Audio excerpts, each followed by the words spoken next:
And the most heart-wrenching experience was going to Shanghai for the Special Olympics just 4 years ago.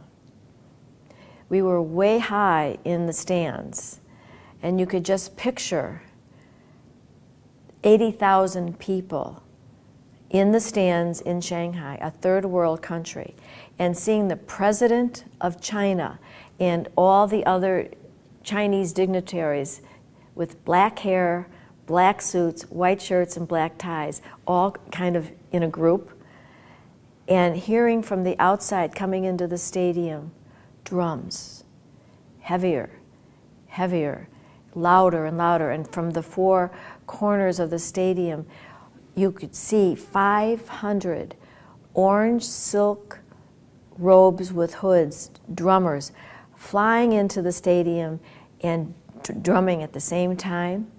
And all of a sudden, the crescendo reached a point where the center of the stage on the field raises high, and one Seoul Special Olympian answers the drum, and then the 500 beat, and then he does.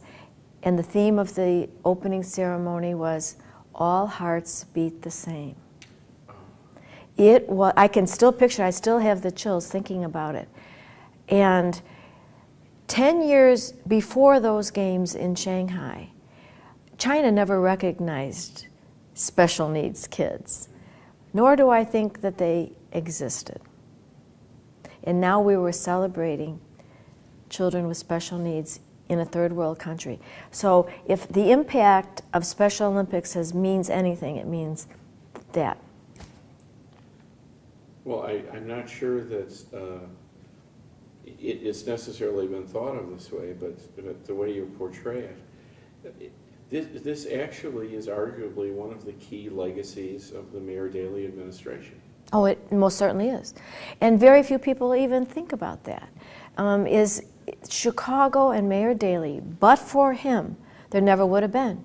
Now, quite frankly, Mrs. Shriver said she had been dreaming about a big event, but never did it, never put it together, but for Mayor Daley permitting me to go to Washington to ask her to do this. Plus all the arm twisting and the extra efforts he gave, and those drivers. I mean, it's remarkable. It's a remarkable story. Yes, it is, and Chicago really has never really been recognized for that, even by the Special Olympics. Now, on a downside on Special Olympics, my heart has been broken over the years, not personally, but for Special Olympians. Because yes, Special Olympics has done an awful lot worldwide, and the costs of the games now are horrendous. And I think we've educated the world.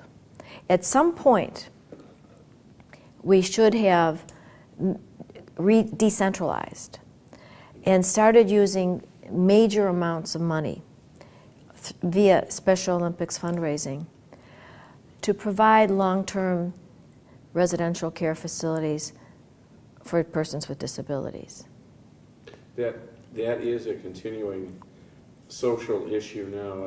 I've known so many families who agonize over the approaching adulthood of their children when certain kinds of support and education they no longer qualify for, and what is the next step? Right, and this is where I thought the momentum is there. Even today, it's never too late to use Special Olympics as a vehicle to help raise the money, not for one day, 10 days event, where a fewer group of children and young adults can come together to have the Olympic competition.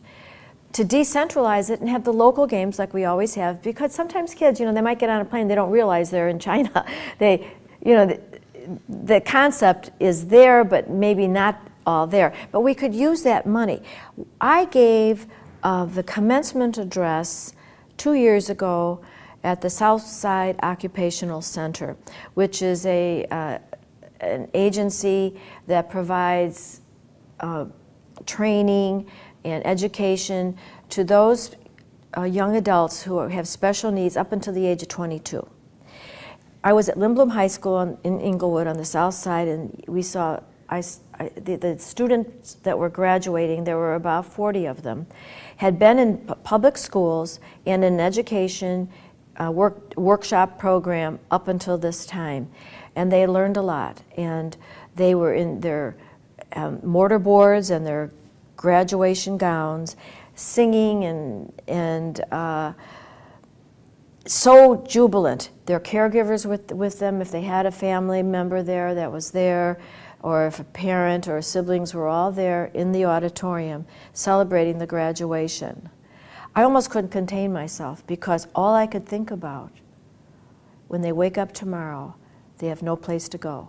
No place to go, no friends anymore, no place to meet your friends, because they know they've been friends, they're good buddies to each other, but there's no vehicle, there's no bus to take them to a place. They can go to the park district, but getting them there is going to be a problem because up till then, up to the next day, they've been provided bus service and a place to be. But the next day, they have no place to go. This is cruel and unusual punishment. Our society should not let this happen. Well, let me move forward in your own career, but I do want to take note of the fact that we've been discussing tremendous activity on a professional level. It was an era in American history when I think it's fair to say that there were some women who had professional careers. Most mothers probably did not. You were doing both, and you were also educating yourself. My husband made me go back to school. You know, I'm dyslexic, and I didn't know it, but I know it now. But I didn't know what a poor student, or why I was such a poor student in grammar school. When I was in grammar school, I was always getting in trouble. What's on the board? What's on the board? And I had my ribbons taken away, and the nuns, you know, at St. Rita Grammar School, I had the ruler on the knuckles because I was writing from right to left, and I had to learn to write from left to right. But you know, it was just the way it was. And by the time I got to high school at Maria High School, my mentor, Sister Henrietta, she said, "Anne, you know, you're very energetic. You love art and you love sports, but your academics are, you know, not so good, and you're always getting kind of in trouble in school. You know, what's on the board, you know, and things like that." And she finally called my mom and said, "Did you ever have her eyes tested?"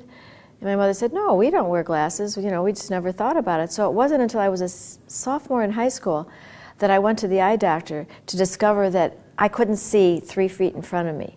That's why I couldn't see the board. So all those years in school, all that foundation of math and spelling, I'm a very poor speller, thank goodness for word, you know, word check. And math, I still count on my fingers. I don't know. But by then, Sister Henrietta had said to me, "You should really only do what you love to do, what you really love to do." And I said, "Twirl my baton, play basketball, tap dance." And she said, "You should be a gym teacher." So that's why I got interested in working in the parks. I grew up in the parks. And I actually did a little better in school. But it wasn't until my husband and I got married that because I didn't have my college degree, that he insisted, and he used the Irish Catholic guilt on me. He said, "If something happens to me, how are you going to keep this family together? What kind of job are you going to have? You must have your teaching certificate." So off I went to school. But for him and his encouragement, I wouldn't, and that particular point of what I'm going to do if something happened to him was what made me go back to school. Not because I would have loved to have had my college degree, but it was a lot of work, and I just wasn't a student. At what point did you realize that you actually were dyslexic? Well, I knew there was something wrong when I went to George Williams College, and I was in a class.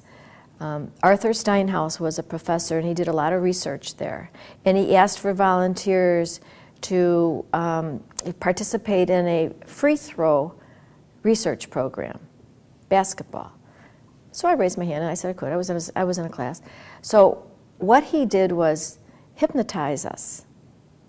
And his premise was people could do better in free throws if you're hypnotized and told you're going to make every basket than those who weren't hypnotized and missed baskets. And so that was his deal. He wanted to try it, and I said, why not? So we did that. We were working on it, but one day when we were in class at the chalkboard, he had us stand up at the chalkboard and write our name right now. So we wrote our name. And then, okay, he said, now think about when you were 15, write your name. And I wrote my name. Then he took us back to 9 and 8, 7. And at age 5, I wrote my name. And then we were not hypnotized anymore. The progressions of writing your names, you know, at different times in your life, you write slanted this way or slanted this way, or in those years, I used peacock blue ink and I wrote a certain way. But when I was 5 years old, I wrote my name from right to left. That's the first time I realized what that was, you know, and he said, oh, you must be dyslexic. I didn't know what he was talking about. He used a different word. And I don't remember what it was, because this was 1962. And that's when I realized that I could. And then I started having people dictate to me. And you know, I can still write backwards this way. I can write, I can print everything backwards. It just comes naturally.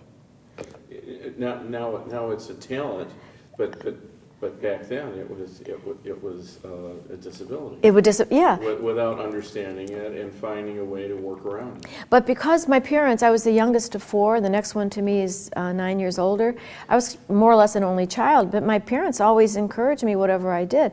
They didn't say, oh, your grades are real bad. They knew I loved sports, and they encouraged me, and they took me to basketball games, and they knew I loved tap dancing and baton twirling, and took me to all those events and encouraged me to do those things. In art, sewing, I sewed all my own clothes when I was a young woman, and they encouraged me what I could do, and never discouraged. True, you even sewed your own wedding gown? That's true. I still have my own wedding gown. Can't fit into it, but I still, well, yeah. Well, why don't we? I mean, there's so many big subjects here. Why don't we talk about the beginning of your legal career? Yes. Well, that was kind of interesting too, because now I finished DePaul University, and we had 3 children, and I thought I was through. Now, mind you, our first 3 children are adopted, and I never thought we'd have a biological child. You know, we lost a number of children. But for graduation, we went to Mexico, and I came home, and I thought I had Montezuma, and I really was pregnant. So we had a biological child.